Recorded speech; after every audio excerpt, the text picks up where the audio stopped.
state prison going to the federal system? State and federal, at first I thought it was going to be sweet, but it really wasn't sweet like it was. USP is totally different, man. Like USP is the streets. That's how I learned how to cope with people. You know what I'm saying? So I was a child going in with grown men, and I learned how to be a grown man from, you know what I'm saying? That shit grew me up. I ain't gonna lie to you. Right. That shit. What was the first thing the homies did once you got in the compound? The first thing they did, actually, the paperwork. That's the first thing. Hey, you told, then your name ain't ringing, then they gonna be like, hey, you got 30 days to get your paperwork. Mm-hmm. If not, before sundown on the 30th day, you got the motherfucker turn yourself in to the ISS, and that's confinement, basically what we call it. What's up? Hey, I came right up to the house, man.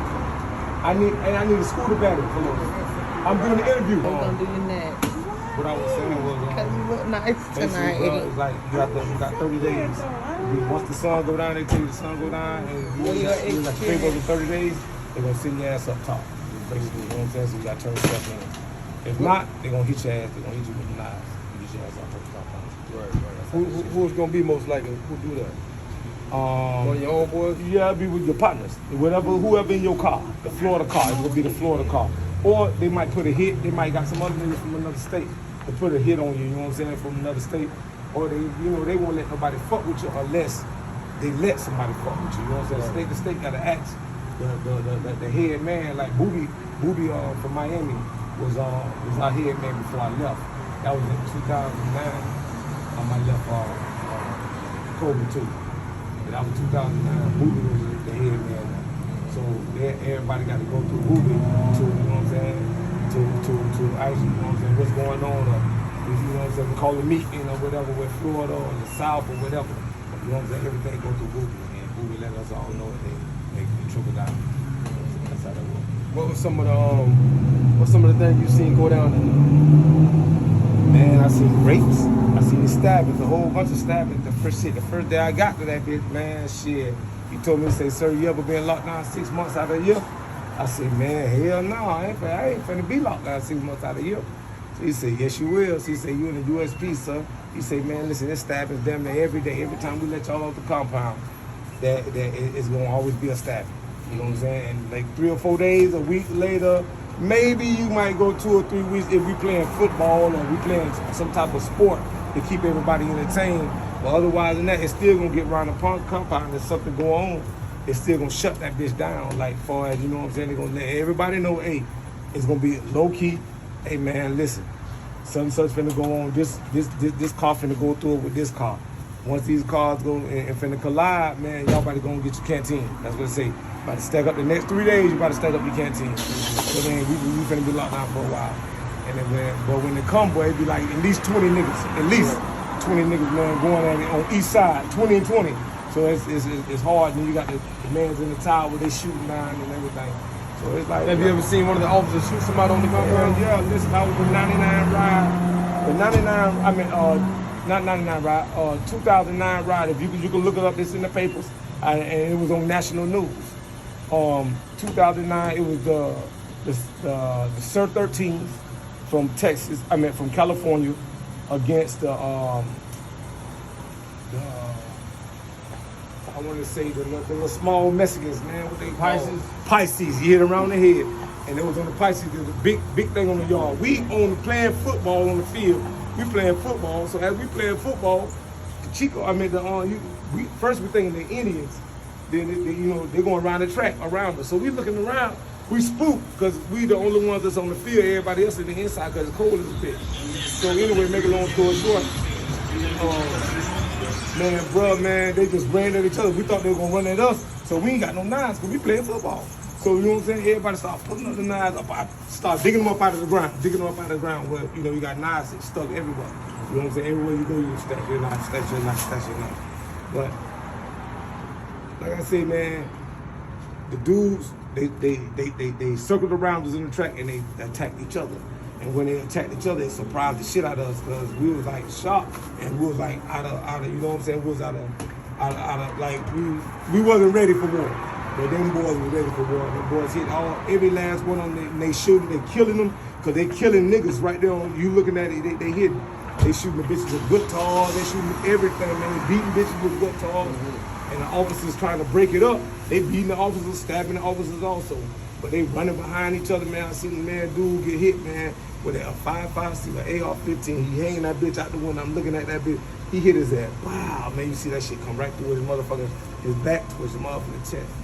That shit like, wow, man. We right here on the stands, but we sitting in the stands. They telling us to sit down. You know, they got the recording at the USP, but they talking in Spanish and they talking in English.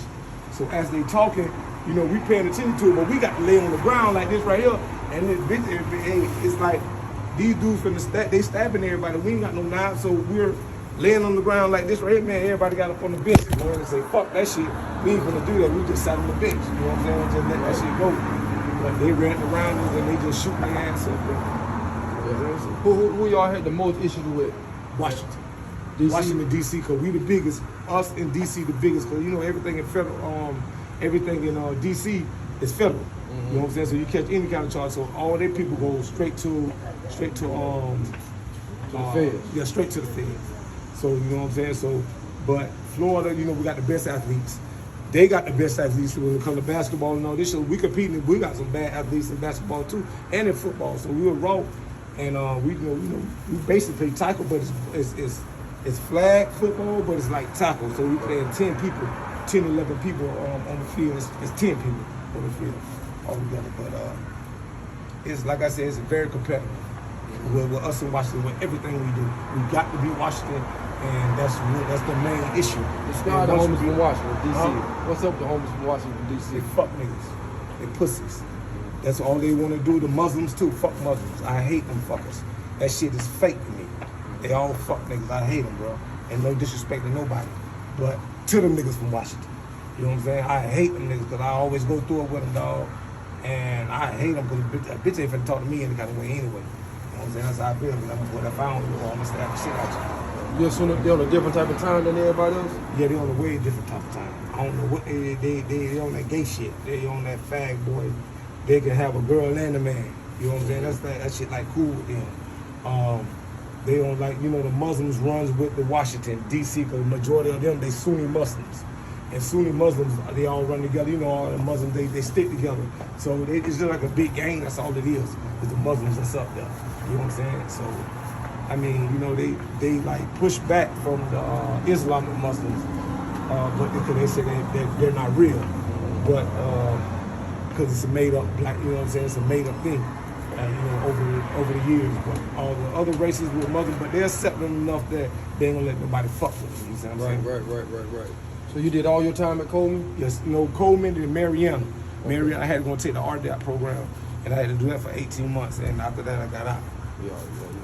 What type of advice you would give another young homie out here in the streets who thinking he may ready for that shit in the USP? Man, I'm gonna tell you this right here, man. I don't even supposed to be selling dope now. And I do it real cautiously right now. I got 2 cases right now, but it's the small shit. You know what I'm saying? My lawyer took care of get thrown out. Then I ain't got to go back to court until January. Right. You know what I'm saying? The end of January at that. And I've been out for about 3 months already. So, you know what I'm saying? So my lawyer just keep pushing that bitch back. But anyway, long story short, man, the advice I'm gonna give to a young man, don't come here. Don't go to prison. Don't do nothing but, man, stay straight squat. L7, man, ain't nothing wrong with being an L7. You know what I'm saying? I wish I would knew that at a young age, because now it's embedded in me now to sell drugs. Man, I got a barbershop. I got a car wash. Right now, but I'm still hustling out here. I still doing me, but I do numbers out here. You know what I'm saying? With I got hoes and all. You know what I'm saying? I pimp hoes and I sell drugs. Any one of them that'll tell you about me. You know what I'm saying? That's what I do. I'm deep. Got a question for you. Like you was in the pen, right? How you got to move around if you had to go take a shower or you had to go do some other stuff? Always in your boots. If a nigga see you that's from where you from, they gonna always have you in your boots. Nigga, you better put your motherfucking boots or tennis shoes. If you don't have them one of them, dog, nigga gonna motherfucker either put you up in the room and lock you in, and then when you go to the shower, nigga gonna be standing in front of this bitch like this right here until you finish the shower. Then he go in. You always got to have a buddy. You know what I'm saying? You got to have a buddy system up there. You pick your partner, that's who you hang with, that's the nigga you get close with. Because if anything go down, I'm gonna ask you why he got hit and you wasn't around. You know what I'm saying? So, and I'm gonna tell you one more thing. I went to college at Central Michigan. I had a full scholarship. I was a running back. I came out of Hillsborough, the Bulldogs. And when I went there, that's when I caught my trafficking case. I ain't catch it here. I caught my trafficking case, but I caught it here, but tracking from here to where I was at in Michigan. So we going backwards and forwards, and people tracked me, and they sent me from there. I got busted for a conspiracy of cocaine for a 5-key conspiracy. My name is Delaney Tremaine Hunter. You can look me up. You know what I'm saying? 488-40018. You know what I'm saying? But I got a 5-key conspiracy, my nigga.